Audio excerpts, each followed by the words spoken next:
Hello and welcome to Life Compass podcast. Life Compass podcast के अंदर हम हर बुधवार यानी कि एवरी वेंसडे बात करते हैं सेल्फ इम्प्रूवमेंट की।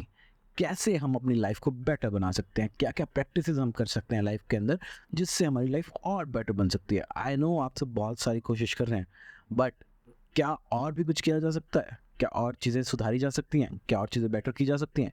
इसी पे विचार करते हुए, इसी पे सोचते हुए हम कुछ प्रैक्टिसेस लेके आते हैं आपके पास हर बार। हम आपको आपके ही इमोशन से रूबरू करवाते हैं कि उसको कैसे हैंडल करना है। हम आपको ये बताते हैं कि लाइफ के अंदर आपके पास जो भी परेशानी आ रही है उसको कैसे हैंडल करना है। So let's begin today's episode on life Compass podcast. आज का पॉडकास्ट हम शुरू करेंगे एक सच्ची घटना से जो 1963 में वियतनाम में हुई। वियतनाम में उस टाइम पे आंतरिक युद्ध चल रहे थे। बौद्ध धर्म का काफ़ी प्रचलन है वियतनाम में। उसी समय पे कुछ बौद्ध भिक्षुओं को मारा भी जा रहा था, और उनको इसलिए मारा जा रहा था क्योंकि वो गौतम बुद्धा के जन्मोत्सव पे गौतम बुद्धा का फ्लैग लहराना चाहते थे। तो उस फ्लैग लहराने के सिलसिले में 9 बौद्ध भिक्षुओं को मार दिया गया। तो एक बौद्ध भिक्षु हैं, या एक बौद्ध भिक्षु थे जिनका नाम था तिक क्वांग डक।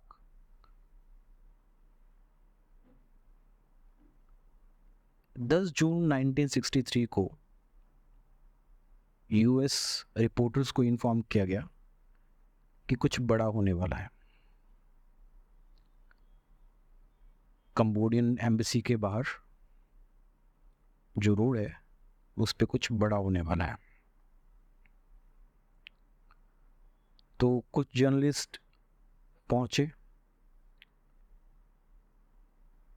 उस लोकेशन पे, उस जगह पे, ये देखने के लिए कि क्या बड़ा होने वाला है। तो जो तिक क्वांग डक थे वो उस जगह पे आते हैं, और करीबन 350 मंक्स यानी कि बौद्ध भिक्षु और नन्स उनके साथ आते हैं वहाँ पे। डक एक कार में आते हैं। तिक क्वांग डक जो बौद्ध भिक्षु हैं वो एक कार में आते हैं, उनके साथ 2 लोग और आते हैं, जिनमें से एक सड़क पे तकिया बिछा देते हैं, और दूसरे जो हैं वो करीबन 5 गैलन पेट्रोल गाड़ी से निकालते हैं। बाकी जो बौद्ध भिक्षु और नन थे, जो 350 लोग आए थे, वो थोड़े डिस्टेंस पे एक सर्कल की तरह फॉर्मेशन बना लेते हैं, जिसके अंदर बीच में तिक क्वांग डक बैठे हैं। दोनों भिक्षुओं ने, जिन्होंने एक के पास पेट्रोल है और एक ने कुशन यानी कि तकिया सड़क पे बिछाया है, और 350 लोग एक सर्कल में फॉर्मेशन बना के खड़े हैं। तो अब जिनके हाथ में 5 लीटर पेट्रोल है वो उस पेट्रोल को तिक क्वांग डक पे डालना शुरू करते हैं, और तिक क्वांग डक उस तकिए पे बैठ जाते हैं मेडिटेटिव यानी कि उस मुद्रा में, उस ध्यान की मुद्रा में, जिसे लोटस पोजीशन कहते हैं, यानी कि ध्यान की कमल मुद्रा में वो बैठ जाते हैं उस तकिए पे, और उनके दूसरे जो बौद्ध भिक्षु हैं वो उन पे पेट्रोल डालना शुरू करते हैं।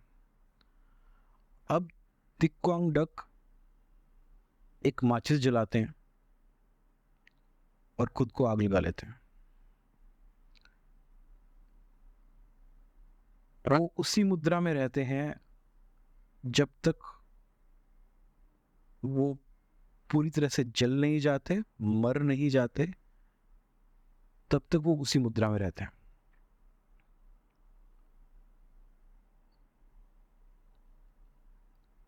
तो इस कहानी से एक चीज आप ध्यान से समझ सकते हैं कि तिक क्वांग डक, जिन्होंने खुद को आग लगा ली, उन्होंने बिल्कुल भी चीखा चिल्लाया नहीं, अपनी मुद्रा से, अपनी पोजीशन से, जिस तरह वो बैठे थे उससे बिल्कुल हिले नहीं, और उसी तरह से उन्होंने अपने प्राण त्याग दिए। बाद में उनको ले जाया गया वहां से, क्योंकि उनकी बॉडी पूरी तरह से सीधी नहीं हो पा रही थी, तो उनको ले जाया गया और फिर उनका अंतिम संस्कार किया गया। ये सब उन्होंने इसलिए किया क्योंकि उस तरह का माहौल जो था, उस समय का माहौल जो था, जिसमें बौद्ध भिक्षुओं को मारा जा रहा था, तो ये दिखाने के लिए किया गया कि किसी की कुर्बानी या किसी का त्याग, किसी का बलिदान जरूरी है। साथ ही साथ ये भी दिखाने के लिए किया गया कि pain is inevitable but suffering is a choice. अक्सर लाइफ में हमें बहुत तरह के दुख दर्द से गुजरना पड़ता है। ये दुख दर्द या पेन किसी भी तरह के हो सकते हैं। हम किसी अपने को खोते हैं, हम फेम खोते हैं, और भी कई तरह की चीज़ें हैं जो जो हमने इस धरती पे आके कमाई हैं, जो हमें लगता है कि हमने कमाई है। जब वो हमसे दूर जाने लगती है तो हम पेन महसूस करते हैं, दर्द महसूस करते हैं। किसी के जाने पे पेन होना स्वाभाविक है, इसीलिए कहा गया है कि पेन इज इनएविटेबल, यानी कि दर्द हमेशा इनएविटेबल रहेगा, वो हमेशा आता रहेगा। किसी ना किसी फॉर्म में दर्द आता ही रहेगा, दुख आएंगे, किसी ना किसी फॉर्म में दुख आएंगे। अगर हम श्री कृष्ण की, भगवान श्री कृष्ण की जीवनी को देखें तो सबसे पहले माता पिता छूट गए, फिर राधा जी छूट गई, गोकुल छूट गया,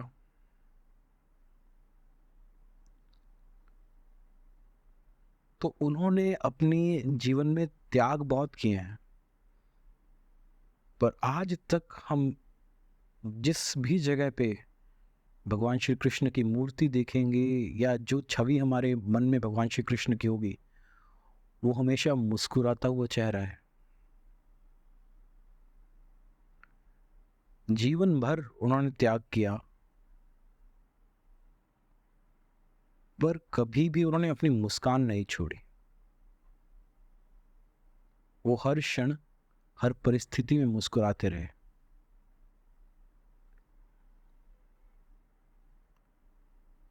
तो ये हमें भगवान श्री कृष्ण से भी सीखने में मिलता है, ये हमें प्रभु श्री रामचंद्र से सीखने में मिलता है। चाहे सीता माँ का हरण हो गया, चाहे वनवास हो गया, जितनी भी परेशानियां, जितनी भी कठिनाइयां आई, उन्होंने हमेशा धैर्य रखा।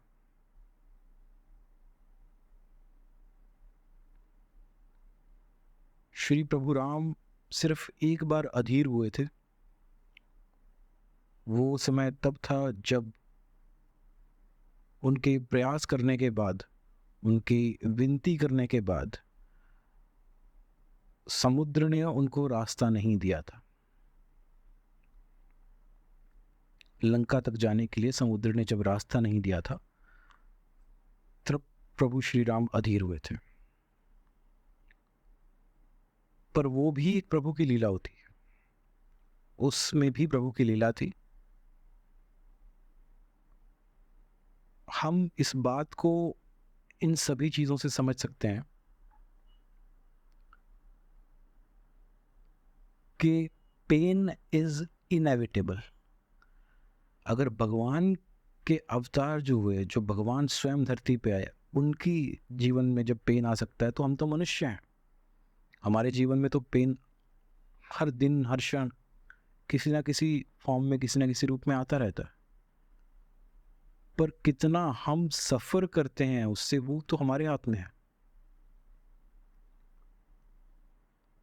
अगर बहुत ज्यादा गर्मी हो जाए, सूरज तप रहा है, बहुत गर्मी हो गई है, तो आप ये समझ सकते हो कि ये तो होगा, ये तो है। Pain is inevitable. पर आप उससे कितना खुद को कष्ट पहुंचाते हैं, पीड़ा दे सकते हैं, वो तो आप पे निर्भर करेगा। अगर धूप, बहुत ज्यादा धूप है, आपको बाहर निकलने में पीड़ा हो रही है, तो पीड़ा आप खुद के अंदर लेके आ रहे हो। Suffering is a choice. धूप है, धूप होगी, धूप रहेगी। आप उससे कितना परेशान होते हो, ये आप पे निर्भर करता है। एक मजदूर जो रोज उसी धूप में काम कर रहा है, वो इतना परेशान नहीं है उस धूप से। पर जब आप निकलते हो, आप उसके आदी नहीं हो, उस धूप को सहने के, तो आपको पीड़ा होती है। तो पीड़ा तो आपकी चॉइस हुई। पेन तो इनएविटेबल है, वो तो हमेशा रहता है।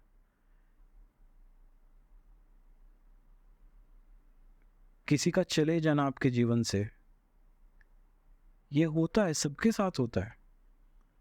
पर आप उसके अंदर कितनी खुद को पीड़ा दे सकते हैं, वो आप पे निर्भर करेगा। तो अगर आप खुद के इमोशंस, यानी कि खुद की भावनाओं पर नियंत्रण कर सकते हैं,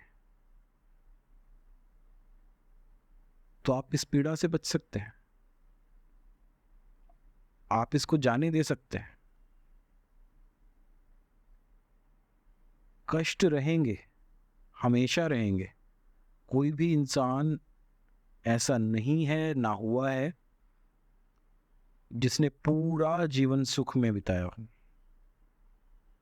कष्ट की परिभाषा, पेन की परिभाषा हर इंसान के लिए अलग हो सकती है, पर कष्ट सबके जीवन में होता है। और सफरिंग, ये तो आपकी चॉइस है। तो अगर आप इस स्टोरी के बारे में थोड़ा और जानना चाहते हैं, तो आप गूगल पे जाके बर्निंग मंक सर्च कर सकते हैं। आपको वो फोटो मिल जाएगी जिसमें जो मंक थे, उन्होंने खुद को आग लगाई। ये एक पुलित्जर अवार्ड विनिंग फोटो है, जो मैल्कम ब्राउनिंग ने खींची थी 1963 में, और उसके लिए उनको पुलित्जर अवार्ड मिला था। तब ये चीज़ जो है, ये वाक्य जो है, ये सबकी नज़र में आया था। तो आज मैं इसी बात पे आपको मेडिटेट करने के लिए, आपको विचार करने के लिए छोड़ के जाता हूँ कि आपके जीवन में जो पीड़ाएं हैं, जो कष्ट हैं, जो पेन है, उनसे आप कितना सफ़र कर रहे हैं। बजाय उनका दुख मनाने के क्या हम आगे बढ़ सकते हैं? बजाय उनका दुख मनाने के क्या हम आगे का सोच सकते हैं? दुख रहेगा हमेशा, पीड़ा रहेगी हमेशा, कष्ट रहेगा हमेशा, पर सफ़र करना तो आपकी चॉइस है। आपके पास 2 ऑप्शंस होंगे, या तो आप सफ़र कर सकते हैं या आप आगे बढ़ सकते हैं। इसी के साथ this is Piyush Agarwal signing off. Thanks for listening.